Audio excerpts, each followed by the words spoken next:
Mga idol, karong panahon na kay muragira na magining kalibutan siguro ni magtanom ta og saging mga idol kay para natay makaon mga idol. Kung mahal na kay ang kilo ron sa bugas mga idol.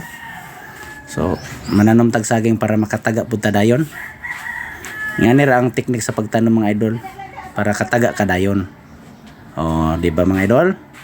Upay pagtanom kataga dayon.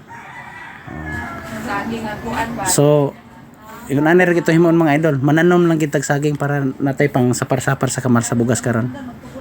So pag human na to ato siyang putlon na mga idol. Kay mo salingsing ra man ni mga idol. Ato siyang putlan na to gamay din ng kuan ana kanang punuan mga idol.